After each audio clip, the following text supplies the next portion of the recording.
Okay, check it.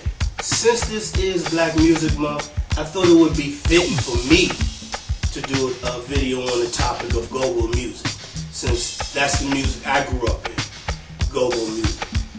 First of all, let me introduce myself. My name is Kato. My first experience with go-go, seeing a go-go band, was at the age of 14, back in 1979. Went to see two bands, one band called EU, Experience Unlimited, and another band called Trouble Funk, at a club called the Club the Burn. A week later, I went to see another band called Rare Essence, and you know, after those 2 weeks, I was hooked. I sat in many other bands, Superior Groove. Wow, it's been many others. I also played in another noted band called Little Benny and the Masters. Played with Little Benny for several years, and then we merged and we formed a band, merged together a band called Proper Utensils. And I played with Proper Utensils for a couple of years until I basically retired from playing in the music. And from that point on, basically, I created a website in 1996. A website entitled TMOTGogo, spelled TMOTTGOGO.com, which is the acronym from a popular Rare Essence song entitled Take Me Out to the Go-Go. And those are basically my credentials. As you can tell, I'm almost at the age of 44, so I've been doing this all my life. Alright? So what I want to do here is talk about the music. And basically, I want to touch on the thing of probably some of the most popular questions that people sometimes never fail to have about this music here. Okay? So let's start with question number one.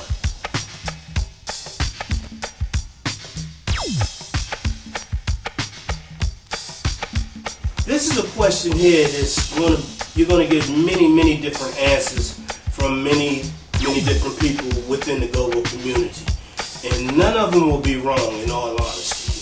You ask me this question, I'm going to tell you that go-go music is a raw form of music. When I say raw, let's go back into the 70s, the days of the 70s of the music where you had the big bands that were really percussive driven. I'm talking about bands like Brass Construction, Earth, Wind and Fire, War. A lot of bands like that, Mandrill, who had strong percussive drives into it. And that's what basically go-go has kept its form into. It's just, it had gotten to the point over the years, after being created by who we call the Godfather, Chuck Brown, it had gotten to the point that percussive drive ended up being a real intricate part of the music, whereas the audience kind of preferred that more so than the music itself. In other words, let's say Chuck Brown, he came up with this concept, and the concept was basically to play a song. That's what a band do. They play a song, they finish the song, and they say thank you very much. You know what I'm saying? Then they go into the next song, and they play that, and they say thank you very much. Well, basically what Chuck did was basically decide, okay, when you play those songs and you have those breaks between those songs, the people that you have on the floor will usually disperse from the floor. You know what I'm saying? As opposed to a DJ. And a DJ can have you on the floor and keep you on the floor because he's going to keep putting records on and blending in the next record. So the object was to blend in the next song. How would you blend in the next song? Well, you basically, when you finish one song, you keep that basic percussive drive going. And then you will go ahead and go into the next song without stopping. Within that percussive drive, what Chuck also did was basically do what the DJs do. The DJ conversated with the people on the dance floor, you know what I'm saying? And they still do that now. They do that in hip-hop. When the DJ is up there, he's DJing, and he has the MC, and he's conversating. He's saying, put your hands up in the air, wave them like you just don't care. Whatever the situation may be.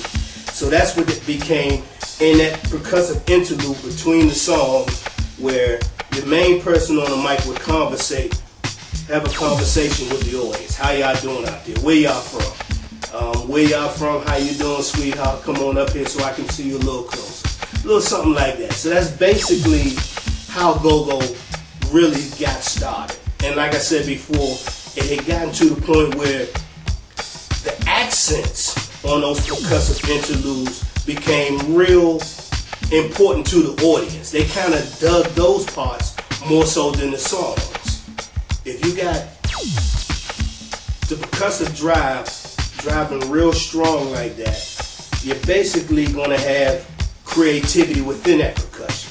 Creativity as far as patterns and beats. And that's what happened with that. And it kind of grew into that. To now, you know, we're in the new millennium in the 2000s where we have transformed into a style that's called bounce beat. Now, don't get me wrong, there are many different styles, there are many different branches on that tree of go-go. You have old school, you have new school, you have bounce beat, you have gospel go-go, you have what they want to call grown and sexy, which is really interesting. So there are many aspects to that, and that's basically what go-go music is.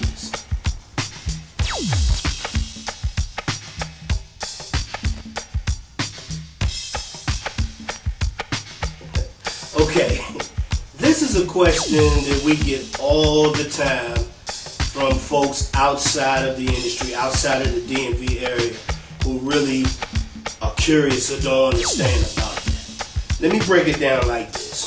One thing about go-go bands that's probably different from any other music is that any given band on an average will play 3 to 4 nights a week. I'm talking about weekly. Weekly. You know what I'm saying? Monday we're here. Wednesday we're here. Thursday we're there. Friday we're there. And we're doing that continuously every single week. What happens is, you got this little area, right? You got this Diamond District area. So, and you got bands coming out the kazoo from every single neighborhood of the area. So you have strong competition. And the competition is for work. Basically, who's going to get their gigs? Who's going to get the gigs? Who's going to draw the audience on a Monday night? Of all the bands that's playing on a Monday night, which band is going to get the bigger audience? So that's where the competition comes in. Go-Go has made it over 30 years in spite of radio and everything else. Let me put a picture together. We got 2 different bands.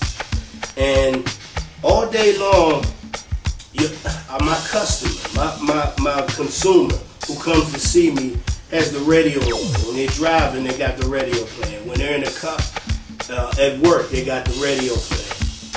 And they're hearing that same 18 songs all single day. Yeah, we play 18 in a row. You know, the same 18 songs. And when they hear that all single day, those songs subconsciously grow into their subconscious system. And those songs become a song where they realize that they tap into their life. You know what I'm saying? So later on that night, I'm going to go see these bands. Now, I'm hearing this band playing with their original stuff, but I don't know their original stuff. You know what I'm saying? If I get their CD, or if I know they have a CD out, because I'm not going to hear it on the radio, because I don't know their original stuff. They may play it, and I may like it. It has to grow on me, just like radio bombards the same 18 songs on me, too. So if one band is playing the original and the other band is playing the original, but all of a sudden the other band decides, okay, we're going to play one of those songs that the radio plays because the audience likes it. The audience is going to walk away and say, man, that band was tight. They even played such and such. That's my favorite song. That's my favorite song. That's my little girl's favorite song. She's always singing that jive when we in the car. You know, that puts pressure on the competition. Then the next band is saying, okay, well, we got to play something that we know the audience going to immediately like from the jump anyway. And that's basically how that got into that mode there.